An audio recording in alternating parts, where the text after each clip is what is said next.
दोस्तों आज हम जिस कला की बात करने वाले हैं वो ऐसी कला है जो अगर आप सीख ले तो यकीन मानिए आप कुछ भी कर सकते हैं। आप लोगों के दिलों में राज कर सकते हैं, किसी से भी अपना काम करवा सकते हैं, महीने का लाखों करोड़ों रुपए कमा सकते हैं। ये ऐसी कला है जो अच्छे अच्छे को धूल चटा देती है।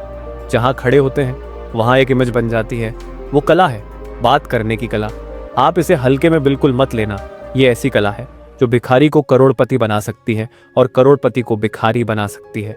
इसे मैं आपको एक एग्जाम्पल से समझाता हूँ। मान लो एक इंसान दिल का बहुत अच्छा है, वो दिल का बहुत साफ है, लेकिन उसे बात करने की कला नहीं आती है। वो ये नहीं समझ पाता कि हमें कब कहाँ और क्या बोलना है। वो कोई भी बात कहीं भी बोल देता है जिससे लोगों को बुरी लग जाती है और फिर लोग उससे दूरियां बनाने लगते हैं, जबकि वो दिल का बहुत अच्छा है लेकिन लोग उसे पसंद नहीं करते। ऐसा क्यों हुआ? ऐसा इसलिए हुआ क्योंकि उसे बात करने की कला नहीं पता थी। वो ये नहीं जानता था कि हमें कब कहाँ किससे कैसे बात करनी है। अब एक और इंसान होता है जो दिल का बहुत बुरा है लेकिन उसे बात करने की कला मालूम थी। वो ये जानता था कि मैं किससे कैसे बात करूंगा तो वो मेरा काम कर देगा, वो मेरी बात मान जाएगा। ये उसे पता था, इसीलिए लोग उसे बहुत पसंद करते थे। लोग उसकी बात को मानते थे जबकि वो बहुत बुरा था, लेकिन फिर भी लोग उसे पसंद करते थे। ये होती है बात करने की कला। ये मायने नहीं रखता कि आपका दिल अच्छा है या बुरा है। आज के समय में अगर आपको अपनी वैल्यू बढ़ानी है, अगर आपको ढेरों पैसा कमाना है, तो आपको बात करने की कला को सीखना ही होगा। दोस्तों आज की दुनिया में अच्छा कम्युनिकेशन बहुत जरूरी है। चाहे आप दूसरों से खुद को कनेक्ट करना चाहते हैं या अपनी बात किसी को क्लियर समझाना चाहते हैं और या फिर मिसअंडरस्टैंडिंग को अवॉइड करना चाहते हैं। आज की इस वीडियो में हम जानने वाले हैं कुछ सिंपल एक्सरसाइज हैबिट्स और कुछ रूल्स के बारे में जो आपकी कम्युनिकेशन को पूरी तरह से बदल देंगे, आपके बात करने के तरीके को पूरी तरह से बदल कर रख देगी। दोस्तों इस वीडियो में 21 दिनों की प्रैक्टिस बताई गई है जिसमें हर दिन आपको क्या करना है वो बताया गया है और इन 21 दिनों बाद आप कॉन्फिडेंट होकर बोल पाएंगे, शब्दों के पीछे के इमोशंस को समझ पाएंगे और दूसरे लोगों की बात को भी अच्छे से समझ पाएंगे। दोस्तों आज हम बात करने वाले हैं 21 days of effective communication book के बारे में, जिसको लिखा है लन टुहोवस्की ने, जिससे आप अपनी लाइफ को बहुत बेहतर बना सकते हैं। तो चलिए दोस्तों ज्यादा टाइम ना गवाकर जानते हैं उन तरीकों के बारे में। लेकिन हमेशा की तरह आप लोगों से बस एक छोटी सी रिक्वेस्ट है कि अगर से अभी तक आपने वीडियो को लाइक नहीं किया है तो यार प्लीज़ वीडियो को लाइक और चैनल को सब्सक्राइब करके बेल आइकन की घंटी दबाकर ऑल को ज़रूर सिलेक्ट कर लें।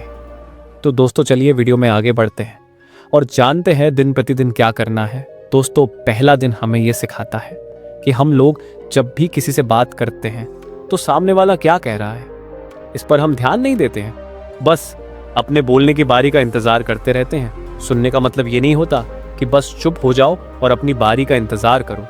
जब आप कम्युनिकेशन के समय किसी को सुन रहे हो तो आपको ये कुछ चीज़ों का ध्यान रखना है। इन्हें आपको ज़रूर फॉलो करना चाहिए जिससे सामने वाले को लगे कि आप उसकी बात ध्यान से सुन रहे हैं। इसमें सबसे पहली चीज़ है कि जब भी कोई बोले तो थोड़ी थोड़ी देर में अपने सिर को हिलाते रहना या कोई भी उसके रिलेटेड जवाब देना, जैसे कि हाँ सही बात है, आप सही कह रहे हैं। आपको ऐसे ही उसके रिलेटेड रिएक्ट करना है जिससे सामने वाले को लगे कि आपको उसकी बात समझ में आ रही है। दूसरी चीज जो बात करते समय आपको बिल्कुल नहीं करनी चाहिए वो है इधर उधर देखना।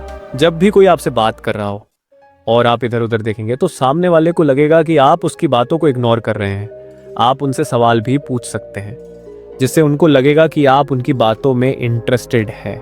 किसी भी चीज़ के लिए प्रैक्टिस ज़रूरी होती है, तो इस करने के लिए भी आपको प्रैक्टिस की ज़रूरत होगी। तो आप अपने किसी भी फ्रेंड या रिलेटिव के साथ इसकी प्रैक्टिस कर सकते हैं। दूसरा दिन ये कहता है कि आप खुद से गिनती करें कि आपने सामने वाले को बात करने में कितनी बार बीच में रोका है। किसी को भी बीच में रोक देना ये बहुत ही बुरी आदत है। आज आपको ये पता करना है कि आप लोगों को बात करते समय कितनी बार रोकते हैं और इस आदत को छोड़ने की कोशिश करना है। सिर्फ आपको अगले 24 घंटे के लिए ये पता करना है कि आप कितने बार लोगों को बात करते समय बीच में रोके हो। फिर आपको बैठकर ये सोचना है कि मैं किस वजह से लोगों को बीच में रोका हूँ। क्या मैं बहुत ज़्यादा एक्साइटेड हो जाता हूँ? और अगले दिन आपको ये धीरे धीरे कम करना है। लेकिन इसमें याद रखने वाली बात यह है कि अलग अलग कल्चर में थोड़ा माहौल अलग अलग होता है। किसी कल्चर में बीच में बोलना बुरा माना जाता है और किसी कल्चर में अच्छा भी माना जाता है, तो आपको ये भी ध्यान में रखना है। तीसरा दिन ये कहता है कि आप एक इंक्लूसिव कम्युनिकेटर बने। इंक्लूसिव कम्युनिकेटर का मतलब होता है कि अपनी लैंग्वेज और बिहेवियर को ऐसा बनाना कि जब भी आप किसी से बात करें तो हर कोई वेलकम और रिस्पेक्टेड फील करे, फिर चाहे वो कितना ही बड़ा इंसान हो या कितना ही छोटा इंसान हो। इसलिए जब भी आप बात करें तो ऐसी बात ना करें जो सामने वाले को बुरी लगे। जैसे फॉर एग्जाम्पल आप अजय से बात कर रहे हो और अजय पहले स्कूल में फेल हो चुका है, तो आपको ऐसे बात नहीं करनी है कि यार अजय तुम तो फेल हो गए थे ना। इससे अजय को बहुत चोट पहुंचेगी और फिर शायद वो आपसे कभी सही से बात भी ना करे। तो इस चीज़ का आपको ध्यान रखना होगा कि कभी भी कोई भी ऐसी बात ना करे जो सामने वाले को बुरी लगे, और आपको कभी भी ऐसी बात नहीं करना चाहिए जिससे सामने वाले को छोटा फील हो या उसे लगे कि ये मुझे गरीब समझ रहा है या मेरे जेंडर के ऊपर मुझे जज करना चाहता है। इंक्लूसिव कम्युनिकेटर का मकसद ऐसा एनवायरनमेंट बनाना है जिसमें हर कोई वैल्यूएबल फील कर सके, जहां पर हर किसी को लगे कि यहाँ मेरी वैल्यू है, यहाँ पर मेरी इज्जत होती है। ऐसे में वो आपसे बहुत प्रभावी हो जाएगा और आपकी हर बात मानेगा। तुमको ये भी ध्यान रखना होगा कि कभी भी आपको ऐसे जोक्स नहीं मारने हैं जो सामने वाले को बुरा फील करा दे। भले ही आप मजाक में बोल रहे हैं, लेकिन सामने वाले को दिल से बुरा लग सकता है, इसीलिए इस बात का भी आपको ध्यान रखना है। चौथा दिन ये समझे कि आपको अपने शब्दों को अच्छा करना है। अगर आपके शब्द अच्छे हैं तो आप अपने इमोशंस को और अपनी बात को अच्छे से एक्सप्रेस कर पाएंगे, जिससे सामने वाले को आपकी बात बड़ी आसानी से समझ आ जाएगी।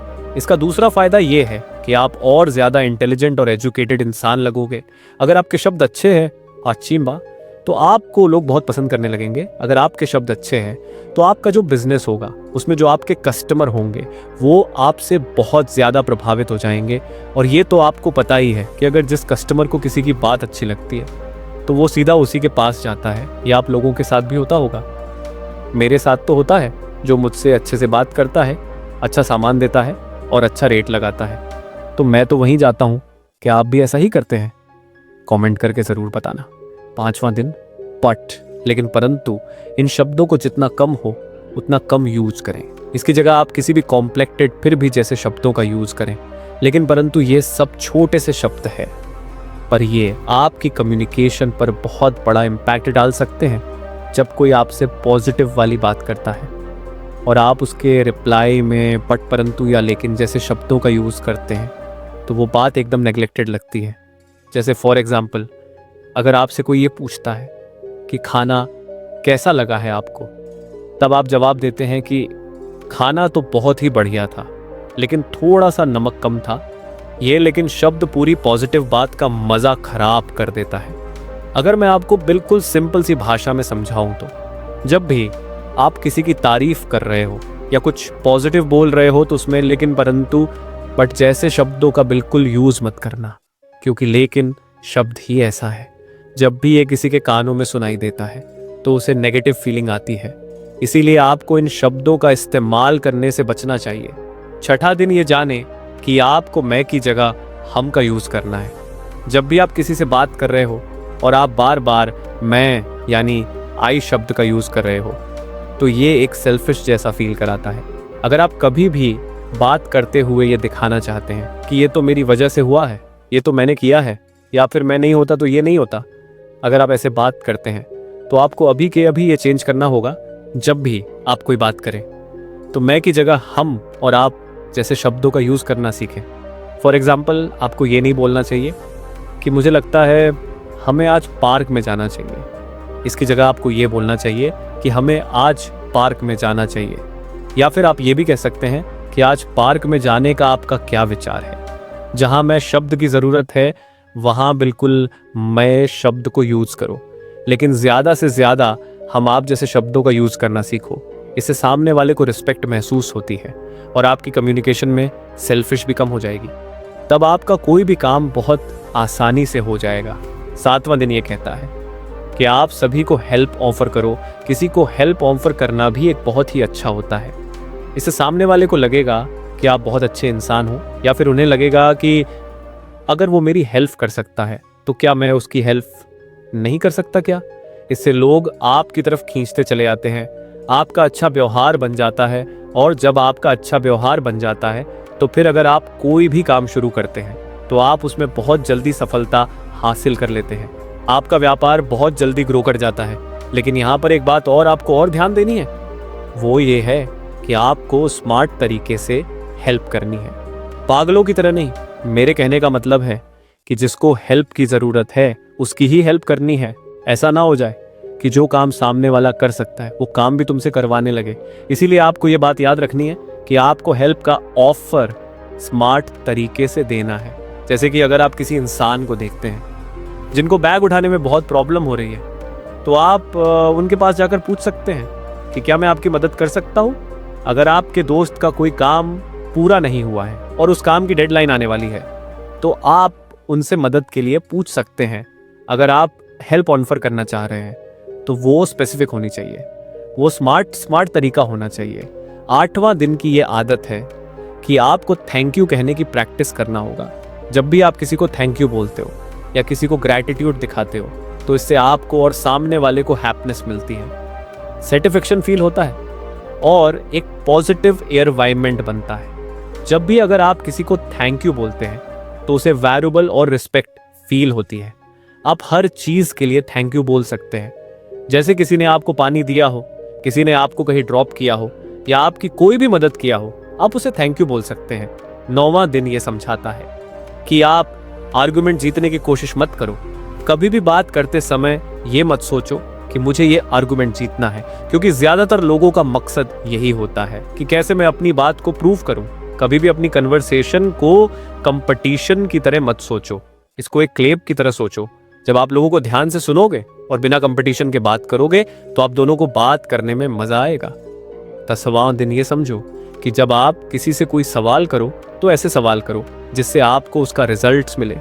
कम्युनिकेशन में सवाल पूछना भी अपने आप में एक कला है। सवाल से जरूरी चीजें सामने आती हैं और इससे हम किसी भी चीज के बारे में गहराई से सोच सकते हैं। हमेशा आपको ओपन आइंडेड सवाल पूछने चाहिए, क्लोज आइंडेड सवाल नहीं पूछने चाहिए।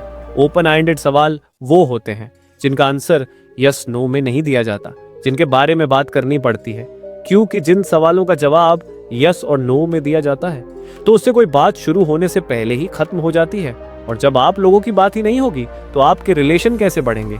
इसीलिए किसी बात को यस और नो से न खत्म करें।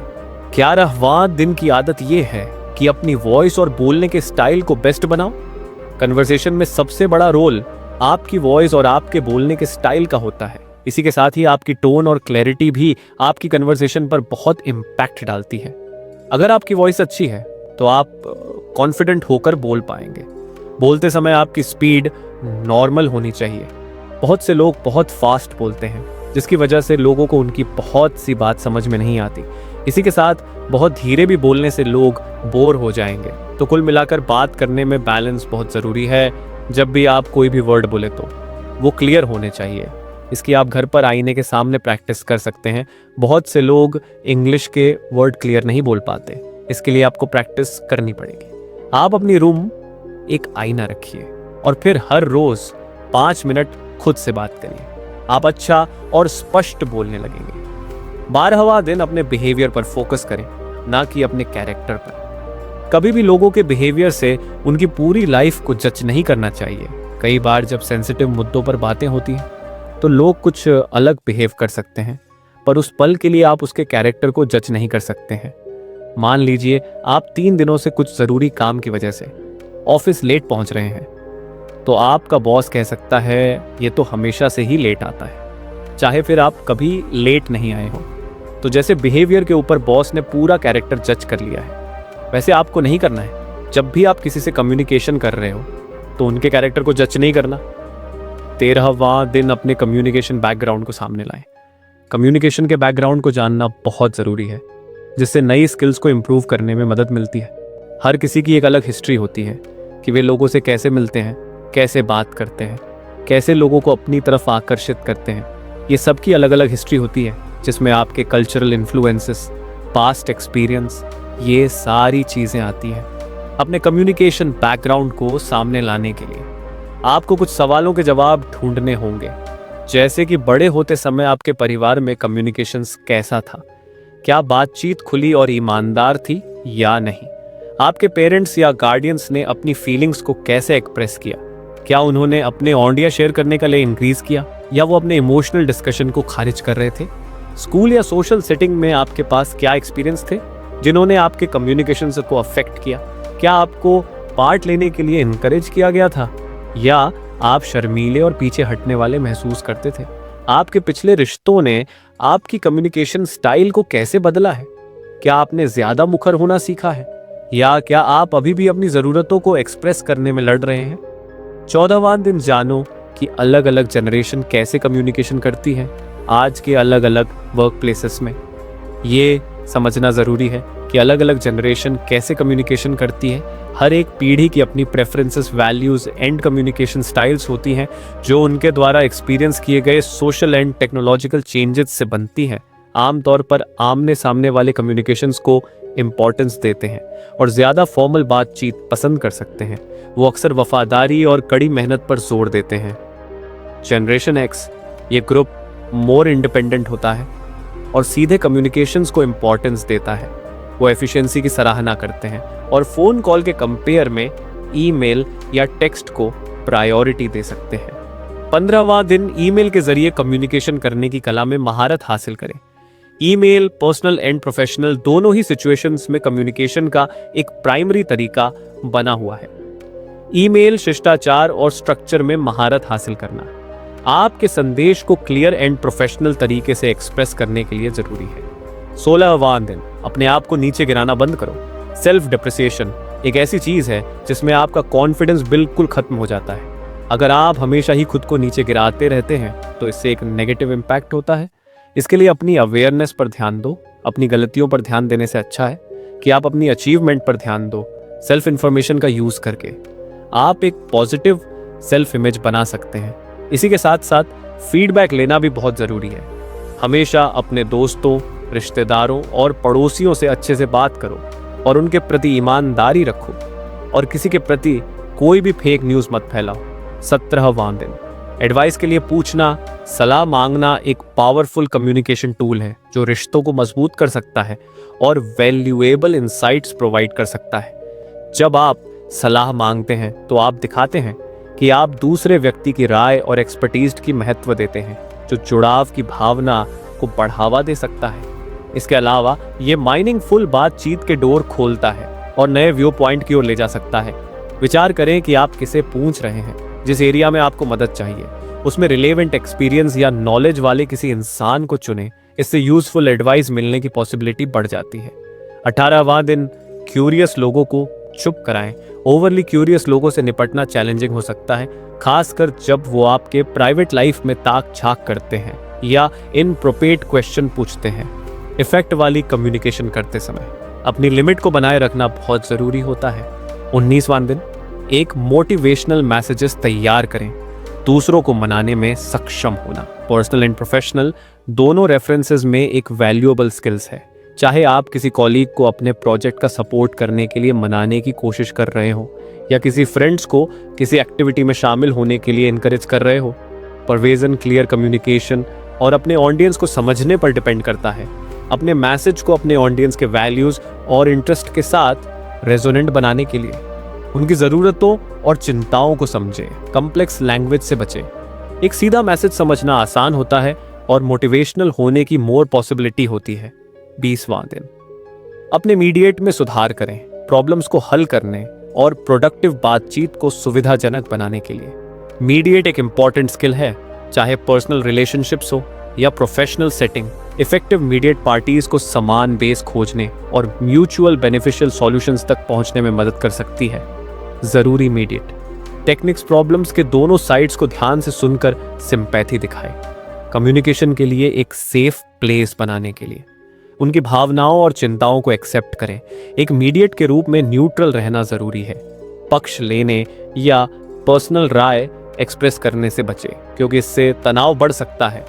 ऐसा माहौल बनाएं जहां सभी पार्टी अपने विचार एक्सप्रेस करने में सहज महसूस करें, उन्हें डिसीजन के डर के बिना अपने अप्रोच शेयर करने के लिए इनकरेज करें, बातचीत को समान बेस और पॉसिबल सॉल्यूशंस खोजने की दिशा में डायरेक्ट करें, साइड्स को उन ऑप्शंस पर विचार करने में मदद करें जो सभी की जरूरतों को पूरा करते हैं। 21वां और आखिरी दिन, क्लिश छोड़ें। क्लिश आपके कम्युनिकेशंस की इफेक्टिव को कम कर सकते हैं। वो अक्सर इनसिंसियर या आलसी लगते हैं, जिससे आपका मैसेज कम इंप्रेसिव हो जाता है।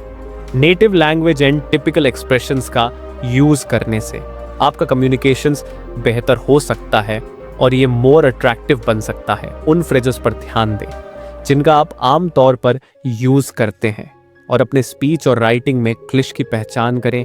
कॉमन फ्रेज पर डिपेंडेंट रहने के बजाय स्पेसिफिक एग्जाम्पल्स और एनेक्ट्स प्रोवाइड करें जो आपकी बात को क्लियर करते हैं। ये आपके कम्युनिकेशंस में गहराई और ऑथेंटिसिटी जोड़ता है। विचारों को नए तरीकों से एक्सप्रेस करने के लिए खुद को चुनौती दें। अलग अलग फ्रेजेस या मेटाफोर्स के साथ यूज करें जो आपके ऑडियंस के साथ रेसोनेट हो।